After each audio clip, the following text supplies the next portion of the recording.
এই দেখো cruise control হয়ে গেছে বাইকটা। এই যে এক্সেলেটর কেবলটা চেঞ্জ করাতে হবে। তো হ্যালো বন্ধুরা, কেমন আছো সবাই? আশা করি সবাই খুব ভালো আছো। তো এখন আমি যাচ্ছি, এখানে সামনেই যাব। এটা হচ্ছে আমাদের গ্রাম, এই হচ্ছে আমাদের গ্রাম। তো এখন সামনে একটু যাব মানসাই নদীর পাড়ে। তো সেখানে গিয়ে তোমাদের কিছু দেখাবো। যেমন কি তোমরা দেখতেই পাচ্ছ, মিটারে কিছু শো করছে না, এখানেও কিছু মাইলেজে শো করছে না, স্পিডোমিটার শো করছে না। তো ব্যাপারটা হয়েছে, পরশু রাতে ইঁদুর ঢুকেছিল বাইকের ভেতরে। এখানে কোথায় ঢুকেছে জানি না, কিন্তু ইঁদুর ঢুকে এবিএস এর তার কেটে দিয়েছে, তাই জন্য এই স্পিড মিটারটা উঠছে না। আজকেও ঢুকেছিল মনে হয় রাত্রে। আজকে দেখলাম একটা কি কাগজ এনে ঢুকিয়ে রেখেছিল বাইকের ভেতরে। তো চলো দেখাই, আরো কিছু দেখাবো তোমাদের। তো বাইকটা সার্ভিস সেন্টারে নিয়ে গেছিলাম, সেখানে বলেছিল 8,500 টাকার মতো লাগবে বলেছে, সবকিছু চেঞ্জ করবে। আরো মানে সার্ভিসিং করা হয় না 1.5 বছর থেকে, তোমাদেরকে আগের ভিডিওতে বলেইছিলাম যে সার্ভিসিং করাতে হবে। তো সার্ভিসিং আর ওই তার ফার চেঞ্জ করে 8,500 টাকা টোটাল বিল হবে বলেছিল।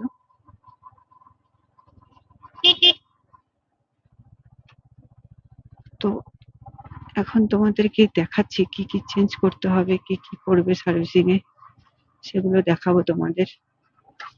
আর সার্ভিসিং করাবো কয়েকদিন পরে, মোটামুটি আজকে সোমবার, তো শুক্র শনিবারে সার্ভিসিং করাতে যাব, কারণ ওখানে সময় দিতে হবে সার্ভিসিং এর ওখানে। আর আমি তো দোকান করি, তোমরা হয়তো সবাই জানো না, আমার দোকান আছে, আমি দোকান করি। তো দোকান তো সবসময় বন্ধ রাখা যায় না, না? তো শুক্র শনিবারে একদিন হাফ বেলা বন্ধ রাখবো দোকান, বন্ধ রেখে যেতে হবে সার্ভিসিং করাতে। তো দেখতে থাকো ভিডিওটা শেষ পর্যন্ত। জানি না ভয়েস কেমন আসছে, কারণ ক্যামেরায় ভিডিও শুট করছি, তো অ্যাকশন ক্যামেরায়। তো আমি পুরানা আগে যে মোবাইলে শুট করতাম যেই মাইক দিয়ে, সেই মাইকটা এখানে লাগিয়েছি। এখন জানি না কি রেকর্ড হবে কি হবে না ভয়েসটা। তো ভয়েসটা রেকর্ড না হলে ভয়েস ওভার করে দিতে হবে, এই আর কি। তো আমি প্রায় নদীর পাড়ে পৌঁছেই গেছি, আর একটু সামনে গিয়ে তোমাদের দেখাচ্ছি কি কি সার্ভিসিং করাতে হবে। এই দেখো ক্রুজ কন্ট্রোল হয়ে গেছে বাইকটা। এই যে এক্সেলেটর কেবলটা চেঞ্জ করাতে হবে। এই দেখো যেখানে ধরে আছে ওখানেই চলছে বাইক, এক্সেলেটর দিতে হচ্ছে না, এমনিতেই চলছে।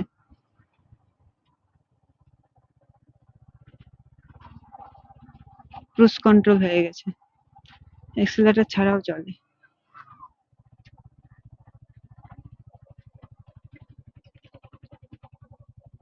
তো এখানেই দেখাই তোমাদের সবকিছু। ওই যে সামনে দেখতে পাচ্ছ মানসাই ব্রিজ, এই হচ্ছে আমার বাইক।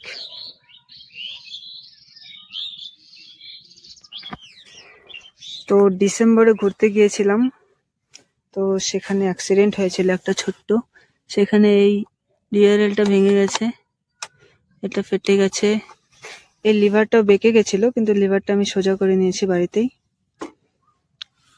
আর বাইকটাকে তো 1.5 বছর থেকে সার্ভিসিং করানো হয় না বলেইছিলাম, তো বাইকটাকে সার্ভিসিং করাতে হবে। সার্ভিসিং এর পেছনের ডিস্ক প্যাড চেঞ্জ করতে হবে, তারপর ডিস্ক অয়েল চেঞ্জ করতে হবে। চেঞ্জ বলতে কি, ডিস্ক অয়েল নতুন ঢালতে হবে, এখানে কুলেন্ট ঢালতে হবে, ইঞ্জিন অয়েল চেঞ্জ করাতে হবে। তারপর এই ফ্রন্ট ব্রেকের মাস্টার সিলিন্ডারটা পুরোটা চেঞ্জ করবে বলেছে, কারণ এটা একদম কাজ করছে না। এই দেখো এটা কাজ করছে না, এটা চেঞ্জ করাতে হবে। সামনের ব্রেক প্যাড চেঞ্জ করাতে হবে না, আর সফটওয়্যার মারতে হবে, কারণ তোমাদের দেখাচ্ছি কেন সফটওয়্যার মারতে হবে।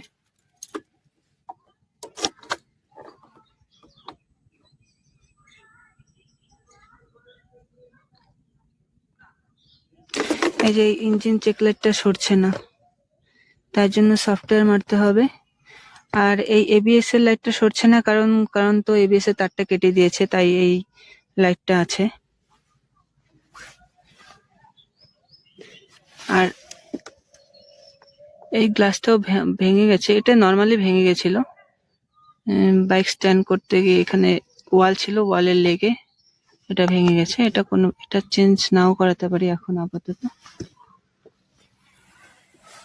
আর এই হচ্ছে আমার মোটো ব্লগিং সেটআপ, দেখতে পাচ্ছ। এটা আমি আগে মোবাইল দিয়ে যখন ব্লগ করতাম তখন এটা ইউজ করতাম, তো এটাই লাগিয়েছি এখানে এখন আপাতত। জানি না আজকে কেমন রেকর্ড হলো ভয়েস। বলেছিলাম যে ইঁদুর ঢুকেছিল, ইঁদুর ঢুকে কোথায় কেটেছে দেখাচ্ছি, দাঁড়াও। এই যে এটা কেটে দিয়েছে ইঁদুর, ঠিক আছে। এটা হচ্ছে এবিএস এর তার, এই যে তারটা এদিকে আছে, এই যে তারটা বেরিয়ে গেছে, দেখলে। চেন দেখো একদম লুজ হয়ে গেছে, চেনটা টাইট করাতে হবে। মানে গাড়ি মোটামুটি ফুল সার্ভিসিং করাতে হবে, ঠিক আছে। এই গাড়ির ফুল সার্ভিসিং এ পরশু আমি গিয়েছিলাম সার্ভিস সেন্টারে, তো ওখানে বলেছে 8,500 টাকার মতো খরচা হবে, 2-100 কম বেশি হতে পারে, এটাই বলেছে। তো দেখা যাক, সার্ভিসিং এ যাবো শুক্র শনিবারে, তো সেদিন দেখি কি হয়। পারলে যদি সম্ভব হয় তোমাদের সার্ভিসিংটা পুরোটা দেখানোর চেষ্টা করব। জানি না ওরা রেকর্ডিং করতে দিবে কি দিবে না। আর হচ্ছে এই থ্রটাল ওয়্যারটাও চেঞ্জ করাতে হবে, কারণ এই দেখো এটা যেখানে রাখছি সেখানেই থেকে যাচ্ছে, এরকম হচ্ছে না। তো ভিডিওটা এখানেই শেষ করছি, এখন চলে যাচ্ছি বাড়ি। ভিডিওটা ভালো লাগলে অবশ্যই লাইক কমেন্ট করে দিও, নতুন হলে পাশে থাকো সাবস্ক্রাইব করে। আর দেখা হচ্ছে নেক্সট ভিডিওতে।